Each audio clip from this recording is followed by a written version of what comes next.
Hello everyone, Molly's ক্যানভাসের আরেকটি নতুন ব্লগে আপনাদের সবাইকে স্বাগত। আজ আমরা চলে গেছি পিকনিক করতে। শীতকাল মানেই তো পিকনিক, তাই পিকনিক করতে আমরা চলে গেছিলাম। জায়গাটা ছিল চন্দ্রকোনা রোডের পরিমল কাননে। এখানে আমি ফার্স্ট টাইম গেছি। এটা একটা পিকনিক স্পট। তা পিকনিকে আমরা সবাই মিলে সকাল সকাল গাড়ি করে চলে গেছিলাম সবাই মিলে। এই যে আমাদের হলুদ চেয়ার টেবিল পাতা হয়ে গেছে, এই বোনটা গেছিলো, আরও সবাই মিলে গেছিলাম। হলুদ চেয়ার টেবিল পাতা হয়ে গেছে এবং এখানে আমাদের খেতে দিয়ে দেওয়া হয়েছে।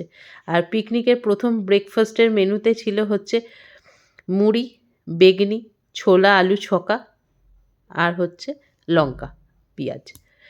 এইগুলো আমরা গিয়েই আমরা ব্রেকফাস্টটা সবাই মিলে সেরে নিলাম।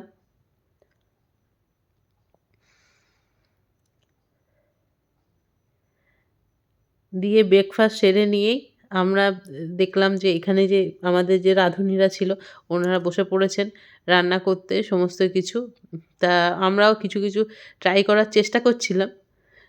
তারপর আমরা চলে গেলাম একটু ওই যে পরিমল কানন জায়গাটা আছে ওটা। এখানে আমাদের শান্তনুদা চলে এসছে বাঁধাকপি রাঁধতে, উনিও একটু ট্রাই করলেন, বাঁধাকপি রান্নার চেষ্টা করলেন। এই যে আমাদের শান্তনুদা এখন বাঁধাকপি রান্না করছে। এটা বেশ আমরা এনজয় করেছি এই রান্না ফান্না একটুখানি হাত লাগানোটা। শীতের আমেজে বেশ ভালোই লাগছে, কিন্তু উনুনের আঁচ আমাদের আউট অফ কন্ট্রোল চলে যাওয়ায় আমরা ছেড়ে দিয়েছি। তারপরেই চলে এলো আমাদের চায়ের কাপটা আমার খুব কিউট লেগেছে, গোপাল ভাঁড়ের চায়ের কাপটা। তারপর ঘুরতে ঘুরতে দেখছি টয় ট্রেন চলে আসছে। এটা টয় ট্রেন কাম টয় অটো বললে বেশি ভালো হবে। এই যে টয় ট্রেনটা এখানে যারা বয়স্ক বা বাচ্চারা বা আমাদের মতো সবাই চেপে পড়ছে। সবাই চেপে পড়ে পুরো যে পরিমল কাননের পুরো যে জায়গাটা সেটা কভার করে ঘুরে আসছে। আমরা হাঁটতে হাঁটতেই চলে গেলাম। টয় ট্রেনে চাপার রিক্স আর নিইনি, যদি ভেঙে টেঙে যায় আবার খসড়া দিতে হবে। তা আমরা হাঁটতে হাঁটতেই চলে গেলাম। এখানে প্রচুর ফুল লাগানো হয়েছে, সেই ফুলগুলো দেখে এত ভালো লেগেছে কি বলবো, এত ফুলের সমাহার। আপনারা দেখুন চারিপাশে ফুল এবং খুব মেনটেন গার্ডেনটা। পিকনিক স্পট যেমন অনেক বহু পিকনিক পার্টি এসছিল, তা এখানটা বেশ মেনটেন, প্রচুর ফুল এখানে ছিল, দেখে খুব ভালো লেগেছে।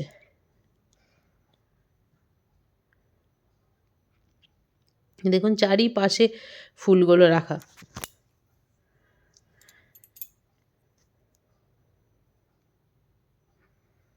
জায়গাটা খুব সুন্দর, মনোরম পরিবেশ।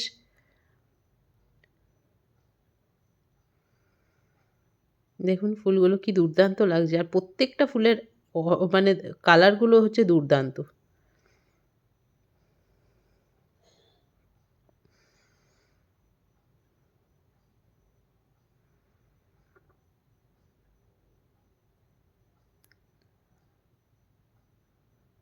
এরপর আমরা হাঁটতে হাঁটতে চলে গেলাম গোলাপ বাগানের দিকে। গোলাপ বাগানটা ওটা গেটটা বন্ধই ছিল, যেহেতু পিকনিক স্পটে সবাই তো সমান নয়, সবাই এসে গোলাপগুলো ছিঁড়ে দেয়। কিন্তু গোলাপ বাগানের গোলাপগুলো এক একটা দেখার মতো ছিল, এত বড় বড় ছিল। তারপর এই ফুলগুলো তো আছেই।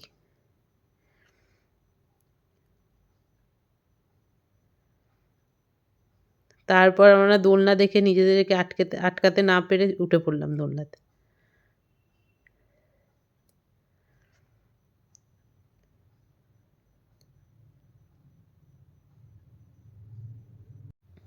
তারপরেই আমরা চারিপাশে ঘুরলাম।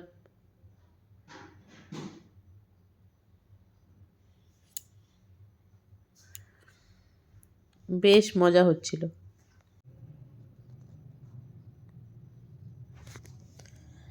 এরপর চারিপাশে যে সমস্ত খেলনার পুতুলগুলো বিভিন্ন রকমের দোকান বসেছিল সেগুলো দেখলাম। জায়গাটা অনেকটা বড়, মানে কভার করাটা মানে হচ্ছে অনেকটা টাইম লাগে। অনেকটা বড় জায়গাটা, বেশ সুন্দর আর বেশ গোছানো। এরপর আমরা ঝিলের দিকে চলে গেলাম, ঝিলের দিকে বোটিং করতে চলে গেলাম। এই যে দেখছেন এখানে যে ঝিল পাড় ছিল সেই ঝিল পাড়ে, এবং ঝিল পাড়ের পাশে ওই যে দেখছেন ছোট্ট একটা দ্বীপের মতো করেছে, ওইখানে হচ্ছে আপনার অ্যাকোরিয়াম। এইখানে আমরা ওই অ্যাকোরিয়ামের ভেতর প্রথমে ঢুকলাম। এই যে ব্রিজটা করে এখানে একটা অ্যাকোরিয়াম টাইপ করেছে, তা এখানে অ্যাকোরিয়ামটা আমরা ঢুকলাম। বেশ সুন্দর জায়গাটা, খুব সুন্দরভাবে সাজিয়েছে কর্তৃপক্ষ।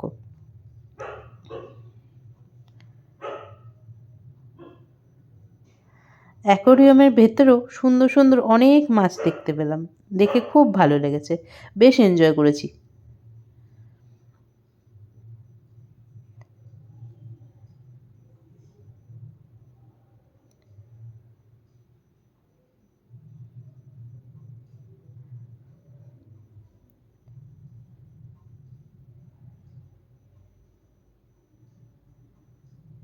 এই ব্ল্যাক মাছটাকে দেখুন কীরকম অদ্ভুত টাইপ একটা মাছ দেখতে, দেখে একদম অবাক করা, চোখগুলো একবারে বেরিয়ে আছে।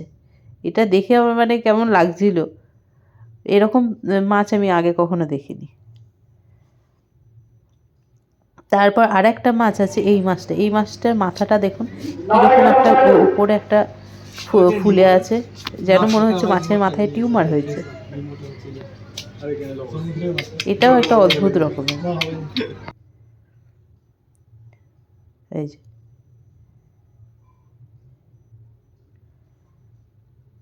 তারপর কয়েকটা কচ্ছপও ছিল, সেগুলোও দেখে বেশ ভালো লেগেছে।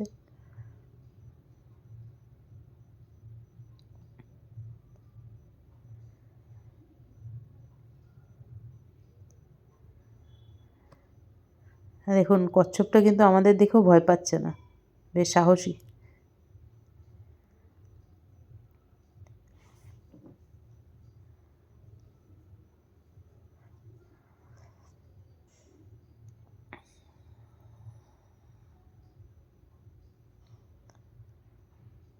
এরপর এই অ্যাকোরিয়ামটা সমস্ত ছেড়ে আমরা চলে গেলাম বোটিং করতে। আমরা বোটিং করতে সবাই মিলে হাই করে দাও তো, হাই, হাই।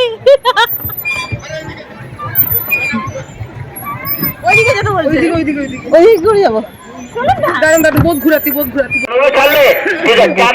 দিকে যে ব্যাটেল করে এটা বুঝতে বুঝতেই আমাদের টাইম আপ হয়ে গেছে। কোন দিকে যাচ্ছে, কোন দিকে। তারপর বোটিং শেষ করে নিলাম, বাই।